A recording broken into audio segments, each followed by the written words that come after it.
Hello and welcome to DrishtiIAS. A good news coming in for the Indian economy, which says that our gross FDI inflows have leveled up by 23% in April 2025. The net FDI inflows have also doubled and the repatriation levels have significantly reduced by 59%. Now, all this information was provided by RBI in its monthly bulletin, and it is important for India at so many levels that we're going to discuss in the upcoming slides. But let us begin by understanding what all these terms mean. So the gross FDI inflows in India was 8.8 billion in April 2025. And what is FDI? So FDI, or foreign direct investment, is an investment that a foreign individual or company or the government makes in the physical assets of some other country. And this mostly involves the transfer of ownership or control of management, and this is of two types. First is greenfield FDI and then brownfield FDI. So greenfield FDI or greenfield investment is done from scratch. So for example, if a foreign national wants to open up a new manufacturing unit or a new business unit in India from scratch, that will be considered a greenfield investment. Versus a brownfield investment is made in a company that already exists. So this does not happen from scratch. This happens in a company that already exists. So this is the difference between greenfield and brownfield investment. And if you compare this data with the data of March 2025 and also April 2024, for a year-on-year calculation, we will see that it has significantly increased from $5.9 billion in March 2025 and $7.2 billion in April 2024. So this is about the gross FDI, but our net FDI inflows have also increased and the current figure is $3.9 billion. And what is net FDI? So net FDI is gross FDI minus repatriation minus FDI outflow. So when you subtract repatriation and FDI outflows from gross FDI, we get net FDI. And what is repatriation? Repatriation is the money that a foreign national sends back to its home country. So let's say Nestle is a Switzerland-based company, and Nestle has gained some profits by its sale in India. And if today Nestle decides that it wants to send 10% of this profit back to Switzerland, which is its home country, that 10% will be calculated as the repatriation here. So this is what repatriation means. And when you talk about FDI outflows, so when a foreign national invests in India, that is FDI inflow. But when an Indian national invests in foreign companies, that is FDI outflow. So when we subtract both these data from gross FDI, we get net FDI. And we see that the net FDI has also increased, which is a very good thing for India because it shows that the investor, the global investor confidence in the Indian markets is increasing. And globally, India has ranked 16 in FDI inflows, which again is a significant feat here. And we are first in greenfield investment in the digital economy among global South countries. So we are doing very well in the global South countries, but we have some competitors like Vietnam, Indonesia, and Mexico. So these are also the countries which have cheap availability of labor, a lot of raw materials available. So these are some countries which are our competitors, but otherwise also overall on the FDI inflow scale, we are doing very good. And if we talk about the sectoral and destination highlights, which means that in which sectors did we invest the most and which destinations and which countries did we invest the most in.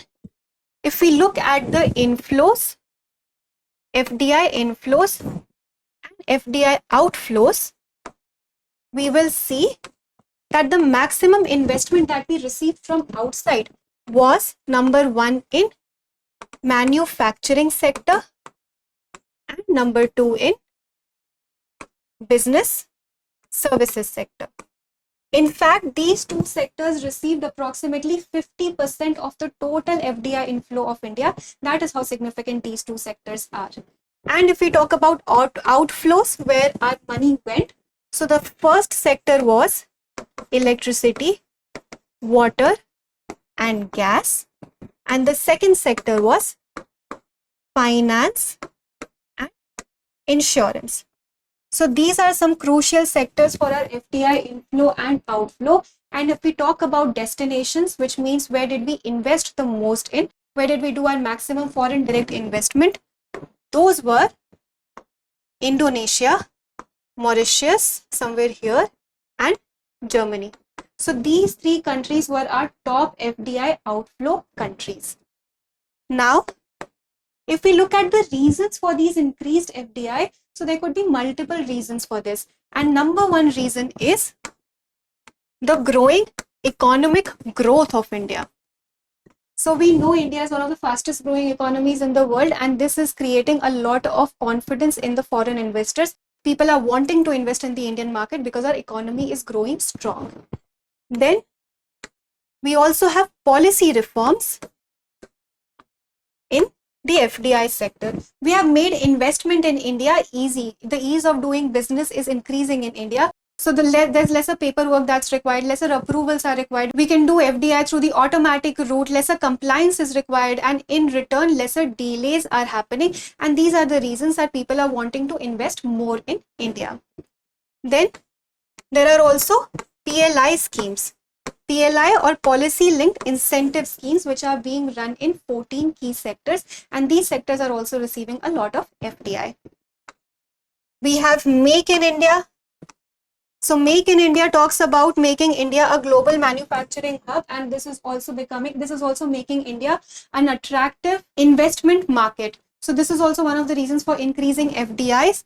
Then something interesting is happening globally, which is China plus one strategy. So we all know that China is a global manufacturing hub. Almost every country has their manufacturing unit set up in China. But especially after COVID and right now also during the trade war of US and China, we see that the Chinese markets are very volatile. They're not that stable. So the companies and the countries, they're wanting to diversify their markets and they're looking for alternate countries. Here, India and other Southeast Asian countries are taking advantage of this thing. But China plus one strategy is an interesting concept that is coming up right now in the global dynamics, because we do not want the global supply chain to be disrupted by any volatility. And then India has also worked on its tax reforms. So GST came in, that was a good move. And then our corporate taxes also, now they range from 15 to 22%, which earlier used to be as high as 30%. So all these tax reforms, this economic growth, everything coupled together is creating more confidence in the investors to invest more and more in the Indian economic market. And our FDI outflows, they are also increasing, and the outflows are mostly increasing in foreign education and travel sectors. So we saw during the times of COVID, these sectors were badly hit. There was no travel, no tourism happening. But after COVID, when these sectors are now strengthening, our FDI outflows also in foreign education and travel are increasing. Students now want to study abroad, they want to go abroad. So this foreign education expenditure is also increasing. What is the effect of increased FDI on Indian economy? It is all good, and there are multiple reasons for that. The first is that this is going to give a boost to our economic growth. So we are already the fastest growing economy, but this increasing investor confidence in the Indian economy is going to give a further boost to our Indian economy. It is going to strengthen our forex reserves, because we are getting more and more foreign capital, foreign currency in our Indian markets. Another most important thing that this is going to do is this is going to generate employment.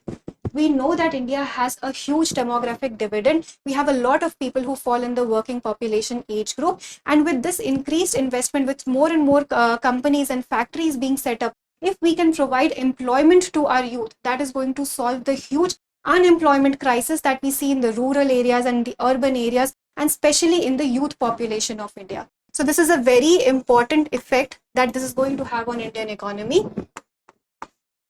Then we also see a positive global image. A positive global image, because when we talk about increased investor confidence, when we see a lot of people across countries are investing in India, it sends out a message globally that India is a strong economy. India has a strong market. It is non-volatile, it is stable, and our global market importance is going to increase and our image is going to improve. Then Our infrastructure is also going to improve. If you talk about physical assets, if companies, they start investing in India, they start manufacturing in India under the Make in India initiative, our infrastructure is also going to improve and technology transfer is also going to happen. So technology wise also we are going to enhance ourselves. All these things are the good effects that increased FDIs are going to have on the Indian economy. And this in turn is going to help us achieve our target of becoming a 5 trillion economy. So that was all for today's video. I hope you enjoyed the discussion. And before we end, as always, let us look at a practice question for prelims. Consider the following statements regarding the FDI situation in India. India was the largest recipient of greenfield FDI in digital economy sectors among global South countries during 2020-2024. 2. Repatriation of foreign capital reduces the net FDI inflow into a country. 3. Under the automatic route, foreign investors do not require prior government approval for investing in permitted sectors. Which of the statements is or are correct? A. 1 and 3 only. B. 2 only. C. 1 and 2 only. D. 1, 2 and 3. Please provide your answers in the comment section, and until we meet the next time, please keep studying and keep revising. For more informative content, like, share and subscribe, and do not forget to press the bell icon to get the notifications.